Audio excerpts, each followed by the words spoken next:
Buenas tardes nuevamente.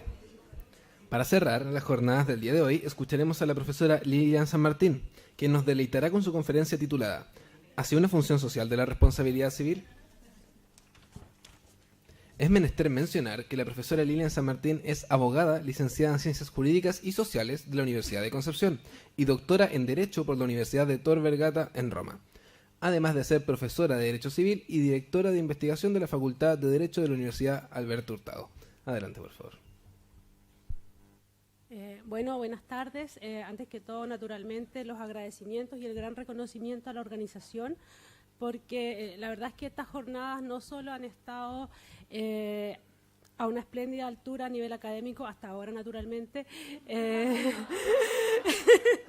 sino porque además han sido con una organización y logística impecable, con una puntualidad que ya quisieran las demás jornadas que se organizan en nuestro país. Por cierto, entonces, de verdad, mis felicitaciones y un agradecimiento por el inmerecido honor de cerrar este evento que marca, yo creo, un antes y un después en la visibilidad de las mujeres en el ámbito del derecho privado.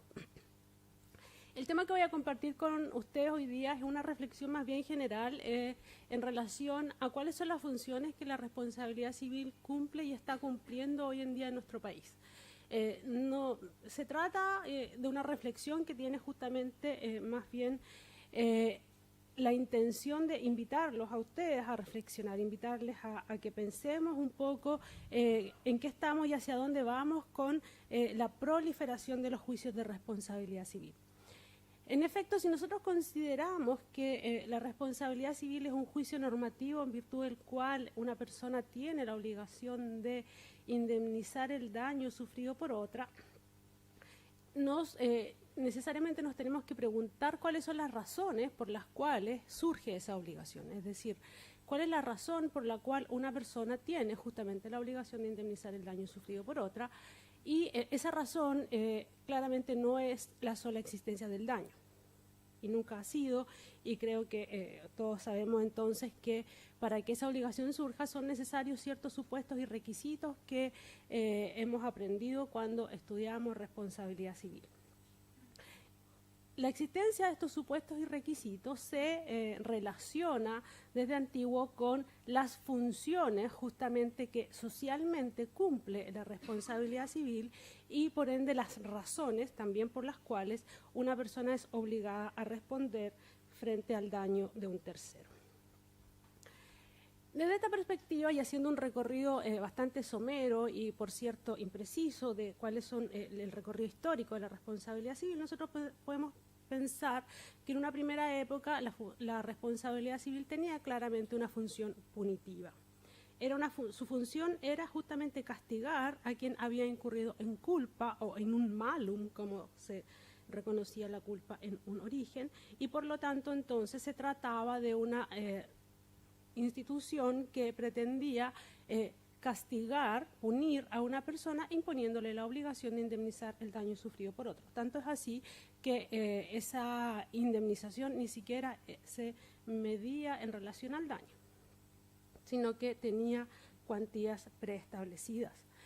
Esta concepción de que la responsabilidad civil se relaciona con una función punitiva y que se funda, por tanto, en la culpa, es sin duda la que inspira a el codificador francés y por ende la que llega al Código Civil chileno.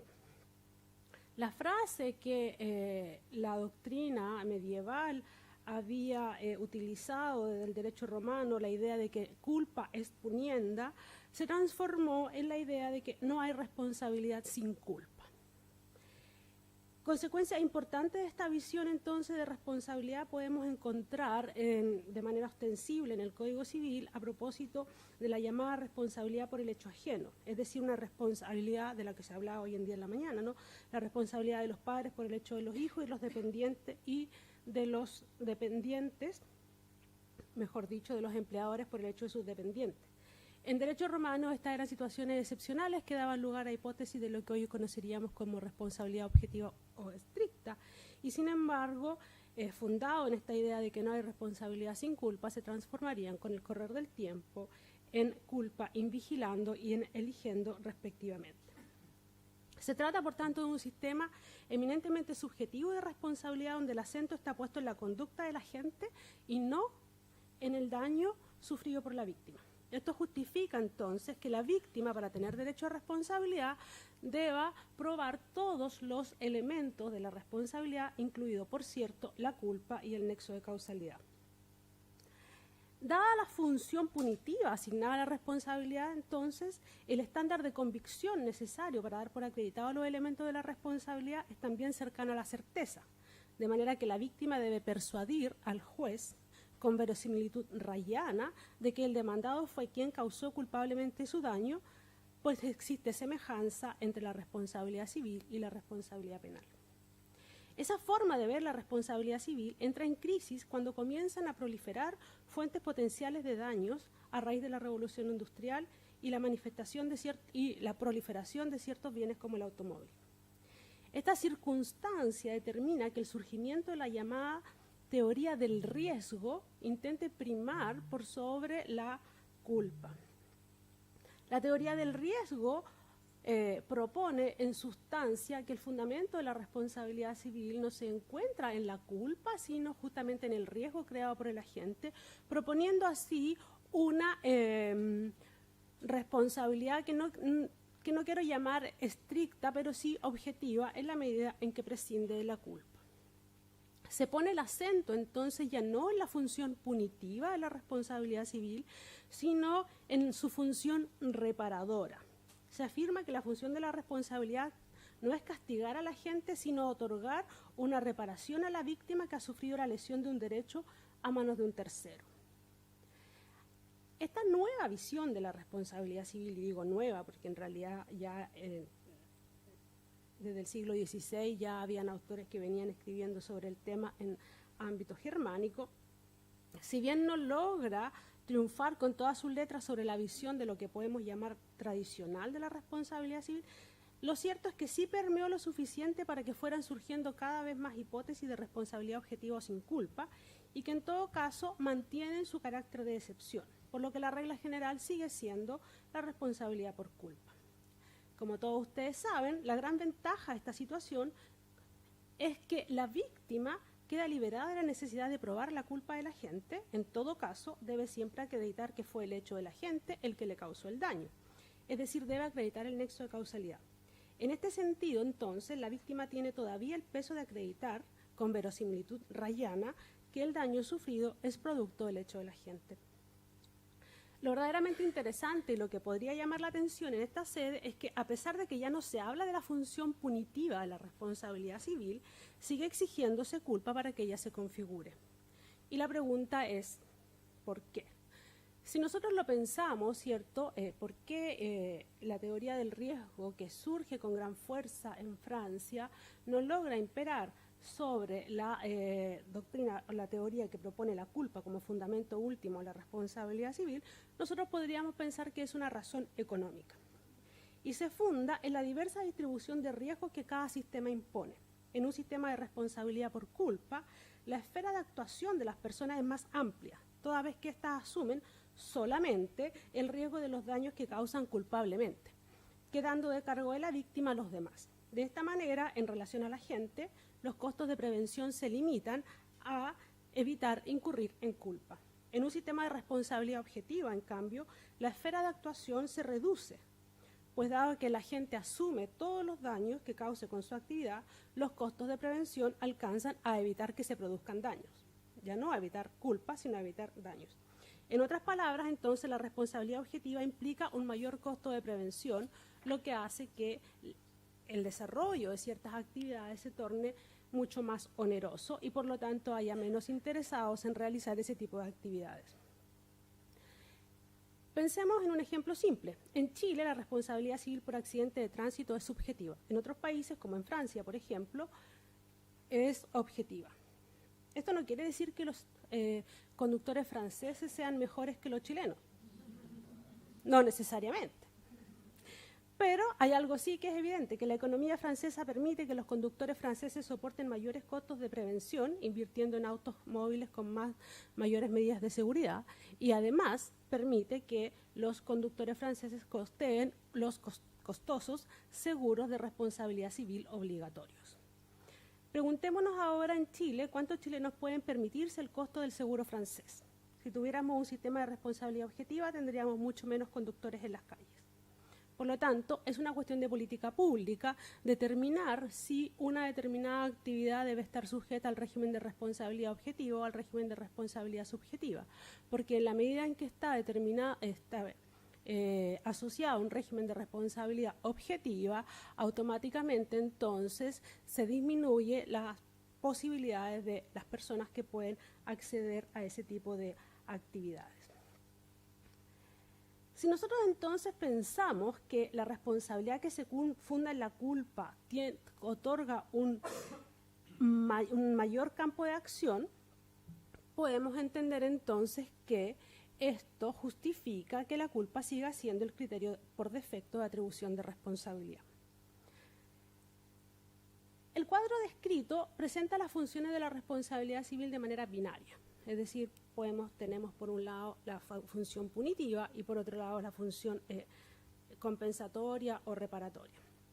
Sin embargo, la doctrina, principalmente del análisis económicos del derecho, observando que cuando un daño acaece en realidad no puede ser eliminado del mundo, sino solamente cambiado de bolsillo, postuló que la responsabilidad civil debe cumplir también una función disuasiva o preventiva. En esta función, la máxima es que se impone responsabilidad civil, al igual que la penal, para incentivar a los sujetos a adoptar medidas tendientes a evitar los daños por los cuales, de ocurrir, debería responder. En esta lógica, entonces, la responsabilidad civil deja de ser compensatoria o punitiva y pasa a ser un disuasivo para la ocurrencia de nuevos daños según una lógica de eficiencia. Deben evitarse aquellos daños cuyo costo de prevención es menor al daño que se intenta prevenir. Para lograr este objetivo, la responsabilidad debe asignarse al sujeto que está en mejor posición de prevenir la ocurrencia del daño. La culpa entonces consistiría en no haber adoptado las medidas de prevención económicamente eficientes.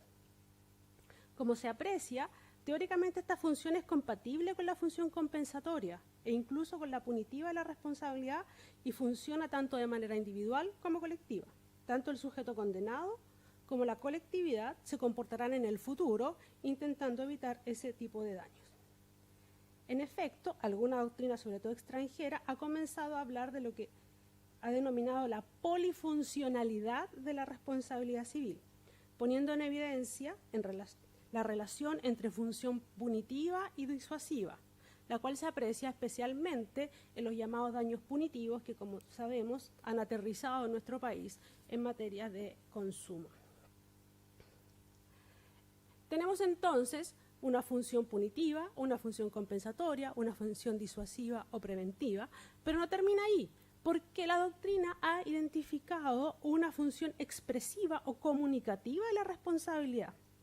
En esta concepción, una de las funciones de la responsabilidad sería que se declare que el demandado es autor de un determinado ilícito sin que ello necesariamente comporte una indemnización de perjuicios. Ejemplos de este tipo de demandas son aquellas en que se demanda la indemnización de perjuicio, pero la evaluación del daño se estima en 1 peso.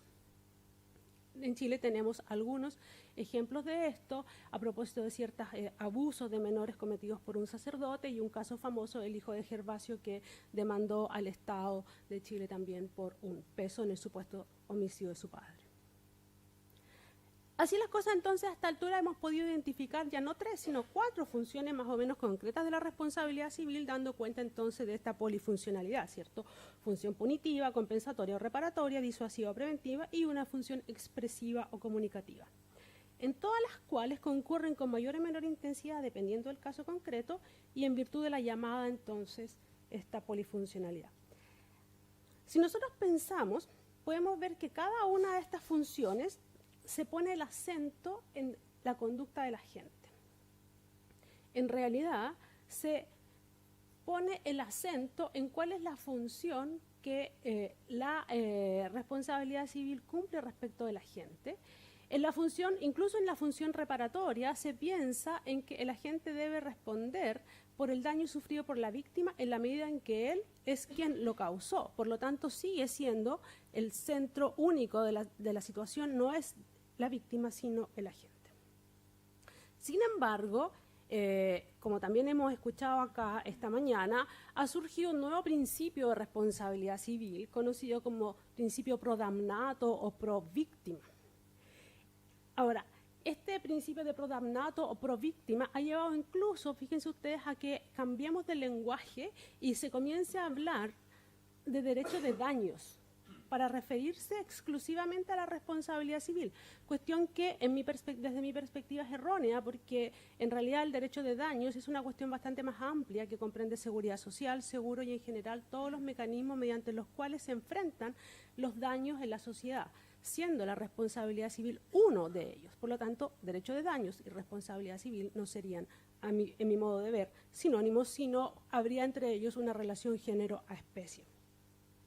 Pero cuando nosotros hablamos de derecho de daños, ya no estamos dando cuenta entonces que se está poniendo el acento en una cuestión importante, que es el daño sufrido por la víctima. El hecho del daño es el que justifica la reparación. Y cuestión que hasta ahora, en todas las otras funciones que yo les describí, no era eso, porque no es el daño el que justifica la reparación, sino el hecho de que ese daño puede, porque se cumplen los presupuestos jurídicos para ello, ser atribuido a un tercero. Pero esta visión comporta que los requisitos que nosotros conocíamos como clásicos de la responsabilidad civil comiencen a debilitarse, de manera que ciertos antecedentes, por ejemplo, como la culpa, incluso allí donde teóricamente sigue exigiéndose, se ve más bien desdibujada o más bien cuesta configurarlo. Un ejemplo, el caso de la llamada culpa del empleador por los accidentes que sufren los trabajadores. Muchas veces cuesta visualizar que allí haya una verdadera culpa, o en el caso de los padres que recordábamos esta mañana. El segundo requisito que ha ido un poco perdiendo importancia en esta nueva visión es justamente el de la causalidad. ¿Por qué? Porque en una visión estricta de la responsabilidad civil es básico, como les dije varias veces, que la víctima logre acreditar con verosimilitud rayana que el daño proviene de la conducta del agente. En cambio, han venido surgiendo ciertas teorías y doctrinas que dicen que en realidad esto ya no debiera ser tan así, sino que debiéramos tener en consideración que hay ciertos casos en que la víctima no está en condiciones de acreditar el nexo de causalidad, pero igual debiera tener una indemnización de perjuicios. Por ejemplo, fundado en el hecho de que la responsabilidad civil es patrimonial y por lo tanto no afecta a intereses tan fundamentales del demandado, entonces se admitió en el common law y se viene admitiendo en algunos países de civil law también la idea de que en realidad el estándar de convicción necesario para obtener una sentencia condenatoria no debe ser el estándar cercano a la certeza, sino lo que se conoce como el más probable que no. Es decir, es más probable que no que este daño se deba a la conducta de la gente. Otras medidas mediante las cuales se ha ido lidiando con la causalidad es, por ejemplo, el caso de la pérdida de la chance. Una situación surgida en Francia y que se justifica como un daño autónomo, que sería la chance, pero que en realidad no es más, bien vistas las cosas, que una forma de solucionar un problema de causalidad, porque lo que hay allí es que el sujeto no logra establecer la relación de causalidad entre lo que él considera que es el daño efectivamente sufrido y la conducta de la gente. Entonces, se establece que la chance, la oportunidad de haber evitado ese daño o haber obtenido ese beneficio frustrado es lo perdido. Pero es evidente que se trata de un problema de causalidad cuando nosotros vemos que en realidad si el sujeto logra superar el umbral de estándar de conducta, obtiene una indemnización integral del daño. Y si nosotros consideramos que es un daño autónomo, tendríamos que indemnizarle primero por la oportunidad y después por el daño sufrido. ¿Se fijan? Entonces tenemos ahí un problema de causalidad. Existen otras soluciones aisladas, como la regla de mercado compartido, que se ha mencionado esta mañana, o el daño también causado por el miembro indeterminado del grupo, etc. Es decir, hay varias cuestiones que van en cierta medida relajando la exigencia que se le imponía a la víctima de acreditar el nexo de causalidad. Más transgresoras han sido algunas propuestas, principalmente la doctrina anglosajona, que propone otorgar a la víctima una indemnización equivalente a la probabilidad de que el demandado le haya causado el daño, lo que se conoce como causalidad parcial. Sin embargo, la gran pregunta es ¿hasta dónde va este principio pro víctima o pro damnato? ¿Hasta dónde puede extenderse esta nueva visión de la responsabilidad civil? En particular, cabe preguntarse si el relajamiento de los requisitos que tradicionalmente hemos considerado necesarios para configurar la responsabilidad civil ha dado paso a una nueva concepción y, por tanto, una nueva función que podemos llamar función social o asistencial de la responsabilidad. Y aquí llego al título de mi ponencia. En mi opinión, estamos en ese camino. En esta nueva función de la responsabilidad civil ya no se persigue castigar al culpable ni tampoco buscar al causante del daño injusto, sino dejar a la víctima reparada, es decir, reparar un daño. Lo que la doctrina angloamericana ha identificado como la teoría del deep pocket. En Chile diríamos el bolsillo más profundo, es decir, tenemos que buscar a aquel quien tiene la capacidad económica para solventar el daño y ese va a ser el legitimado pasivo de la acción de responsabilidad civil. A mi juicio, en Chile, aunque no se ha teorizado al respecto, el análisis de la jurisprudencia permite afirmar que efectivamente estamos transitando hacia un modelo que da cuenta de una suerte de función social o asistencial de la responsabilidad, lo que se refleja en una doble vertiente. Por un lado, la idea que prima en la población, y mejor dicho, en el sentimiento generalizado, es que alguien debe pagar por esto, ¿no? Lo escuchamos todos los días en la tele. Y por otro lado, el hecho de que situaciones que antes eran consideradas infortunios o accidentes, hoy en día dan lugar a sentencias condenatorias de responsabilidad civil. Y para ilustrar esto me voy a detener en un par de ejemplos de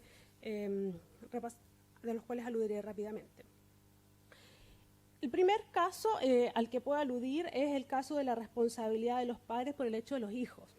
Es decir, y para esto voy a recordar un caso del año pasado en que un muchacho colgó por pocos instantes en internet un material privado de él y su polola, ¿cierto?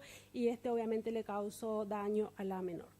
En esa sentencia se condena a los padres a pagar la indemnización de perjuicio del hijo, causado por el hijo, atribuyéndoles justamente a los padres el hecho de que no habían cumplido, entonces habían infringido su deber de cuidado y por lo tanto eran responsables por esta culpa que nuestra legislación exige para que los padres sean verdaderamente responsables por el hecho de los hijos. Cabe preguntarse cuál es la función que cumple esta sentencia en el contexto de los que yo identifiqué como las 4 funciones que la doctrina ya previamente había identificado. Y pensemos un poco. ¿Podrían los padres haber evitado que el menor causara ese hecho? Lo cierto es que no. La foto fue tomada en un contexto de privacidad, corresponde al ámbito de la vida privada del menor y su polola. Lo mismo vale para la conservación en un dispositivo que es de su uso personal del menor. ¿Alguien podría sostener que los padres son responsables por no haber inculcado valores correctos a su hijo? Que debería saber que ese tipo de cosas no se hacen. Sin embargo, esta afirmación implica desconocer, sobre todo implica no ser padre de adolescentes, ¿no? Porque implica desconocer cómo funciona la mente adolescente que necesariamente es irracional y además fácilmente influenciable por el grupo, que fue lo que ocurrió en este caso.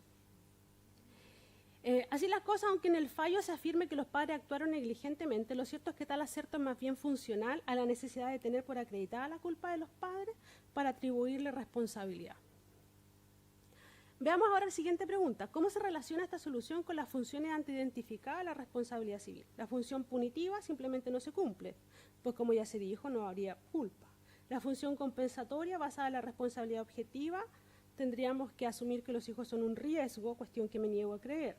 Esta explicación, además, contradice la idea de que los hijos son un bien social. La función disuasiva o preventiva de los padres no está en posición de evitar que los padres estén en posición de evitar ese tipo de perjuicio, una función disuasiva tampoco se cumple.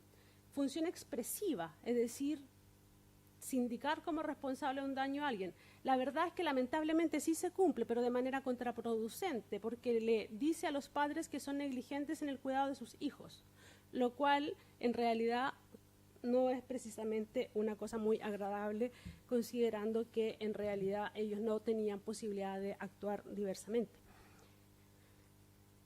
La pregunta entonces, ¿cuál es? ¿Por qué se responde? Y a mi juicio es porque en realidad el causante del daño carece de patrimonio para hacerlo. Los padres son quienes están en mejor posición económica para afrontar esa indemnización. Veamos otro caso. La responsabilidad del empleador por los accidentes laborales.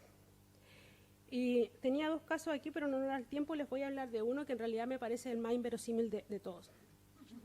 Es un caso de Puerto Montt en que dos trabajadoras de un frigorífero tenían entre sí rivalidades personales, pues ambas tenían relaciones amorosas con un mismo hombre. Cosas que nunca ocurren en la vida, ustedes saben.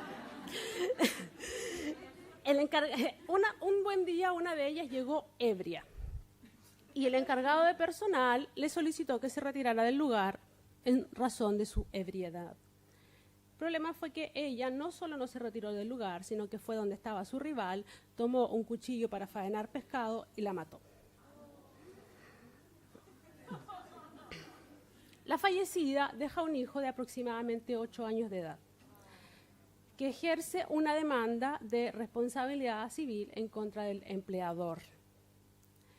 Y entonces, en este caso, se descarta la responsabilidad del empleador por el hecho ajeno, porque claramente no estaba cumpliendo las funciones, no estaba en el ámbito de las funciones, pero sin embargo se condena al frigorífero porque supuestamente el empleado, el jefe de personal, no habría actuado correctamente al no cerciorarse que la ebria se retirara del lugar, no, siendo que era un resultado previsible. Concordarán ustedes conmigo que hay que ser muy mal pensado para que se te ocurra que algo así puede ocurrir. Por lo tanto, nuevamente estamos en que este juicio, a mi juicio, no es más que el acerto de que se trata de un daño o de un evento previsible, no es más que funcional al hecho de que estamos en presencia de un menor de 8 años que acaba de quedar huérfano, que la homicida de su madre es tan pobre como él y además está en la cárcel. Por lo tanto, el único que tenía posibilidad de solventar esa indemnización era el empleador. Si nos vamos a las sentencias que se relacionan al tristemente conocido 27F, nos damos cuenta que allí hay todavía más ejemplos que provienen de esta situación. Hay varios casos en relación a esto, pero nuevamente en relación al tiempo voy a referir solamente dos. El primero es el caso conocido como caso de Isla Mocha, que es un caso muy triste porque una pareja de recolectores de orilla, pareja marido y mujer de recolectores de orilla, ¿cierto?, estaban en Isla Mocha y son a los pocos minutos del terremoto llega la primera ola de tsunami y la mujer logra salvarse y el marido fallece. Frente a esa circunstancia, demandado el fisco, se defiende diciendo que era un caso fortuito, que esa era una zona de sacrificio, que estaban aislados de todo, que no había forma de avisarles ni cómo enviarles auxilio porque todo esto había sido muy rápido. Y entonces finalmente se condena igualmente al Estado. Y se condena al Estado diciendo que el Estado había privado al marido de la posibilidad de luchar dignamente por su vida porque no había sido educado adecuadamente por el Estado. Esta idea de pedirle entonces, haberle impedido luchar dignamente por su vida, nos evidencia que hay algo de la responsabilidad que no funciona, porque en realidad no se le reprocha el que se le haya impedido la oportunidad de salvarse, porque se está intrínsecamente reconociendo que el sujeto no tenía verdaderamente posibilidades de salvarse. De hecho, en realidad, su mujer sí se salvó. Por lo tanto, eso ya evidencia que la situación no era tan clara.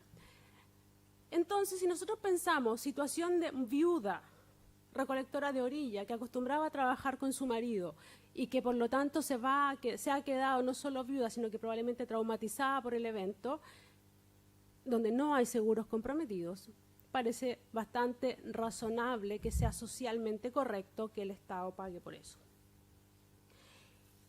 El último caso con el que quiero ilustrar esto y es el caso de la cárcel de Chillán.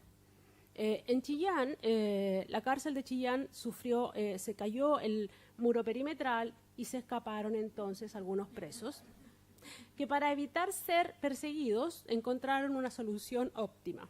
Le pusieron fuego a las casas vecinas y las quemaron. Entonces, los dueños de casa demandaron al Estado. Repasando un poco los criterios los criterios necesarios para atribuir causalidad, parece claramente que aquí falta el criterio de la previsibilidad, hay una prohibición de regreso en la conducta dolosa de un tercero, etcétera. Por lo tanto, si nosotros aplicamos estrictamente los criterios causales, nos vamos a dar cuenta que no se concurren los presupuestos necesarios para atribuir responsabilidad al Estado y, sin embargo, se lo condenó. Y uno pregunta ¿por qué? Bueno, se trataba de gente que perdió su casa y donde no había seguros comprometidos. Por lo tanto, esta gente necesitaba que alguien los apoyara económicamente para obtener un lugar donde vivir. Ustedes dirán, esto parece ser, pero esto es un juicio que se hace a partir de sentencia. La verdad es que mi punto de comparación, de confronto y de confirmación de esto son otras sentencias que guardan bastante semejanza con lo que vengo analizando, donde la solución es distinta. Pensemos, por ejemplo, en todas las sentencias relativas a los saqueos, donde uno puede decir perfectamente que ahí hay un defecto de la autoridad, que también hay el acto ilícito de un tercero, como en el caso de los incendios, y sin embargo ninguna de las sentencias relativas a los saqueos prosperó. Uno puede perfectamente hacer el símil y decir, bueno, en realidad lo que ocurre es que ¿quiénes eran las víctimas de los saqueos? Las empresas que pueden internalizar el costo, y por lo tanto habiendo seguros comprometidos. Y más recientemente, es decir, muy recientemente, el 23 de julio recién, la Corte Suprema confirmó la sentencia de la Corte de Apelaciones de Concepción que a propósito de una demanda sobre supuestos defectos constructivos evidenciados a raíz del terremoto sostuvo, leo textual, que la prueba rendida no permite concluir que la inclinación o asentamiento de las viviendas corresponde a daños o defectos en la construcción, sean estos la mala compactación o deficiencia de los rellenos u otra causa distinta a los efectos propios de un sismo. Atención, más aún cuando la casi totalidad de los casos las compañías de seguros indemnizaron los daños en la construcción de las viviendas de acuerdo a los montos asegurados, considerando como causa de los mismos el sismo y su magnitud en lugar de atribuirlo a algún defecto en la construcción. Es decir, estamos a casos en que la Corte Suprema no se toma el gran trabajo que sí se tomó en los otros casos de reconstruir la responsabilidad de los demandados, porque aquí sí hay seguros comprometidos. Una vez más, entonces, se ve que frente a la existencia de seguros comprometidos, la Corte tiene una actitud distinta. En definitiva, entonces, la responsabilidad civil ha venido a cumplir en nuestro país una función social o asistencial en cuanto suple el déficit de sistemas de compensación alternativos. La pregunta que queda pendiente en este punto es si esta función social de la responsabilidad civil debiera dar cuenta de nuevos criterios de atribución de responsabilidad, distintos del riesgo y la culpa, que son los actuales criterios, así como considerar otros elementos distintos de la causalidad material y jurídica. Estas consideraciones se realizan en atención al hecho de que, en muchos casos, con fin de mantener la configuración tradicional de la responsabilidad, se fuerzan los elementos de la misma, llevando a situaciones límites y a veces contraproducentes.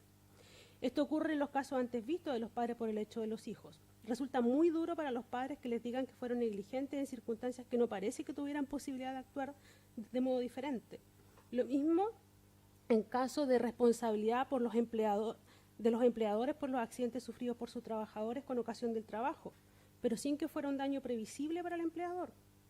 Finalmente, en lo que respecta a la responsabilidad del Estado, cabe más bien preguntarse si, en lugar de recurrir a la responsabilidad civil, que claramente eleva los costos de litigación, no sería mejor diseñar sistemas de compensación que derechamente prescindan de un juicio de imputabilidad a la entidad estatal. La verdad es que, dejando planteada la cuestión, les invito a reflexionar sobre el particular. Muchas gracias por la atención.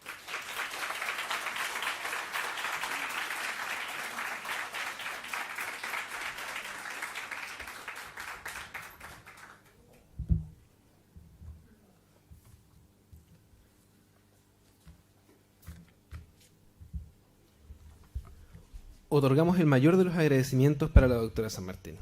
El mayor de los agradecimientos. El mayor, Los deleité. Espero haberlos deleitado.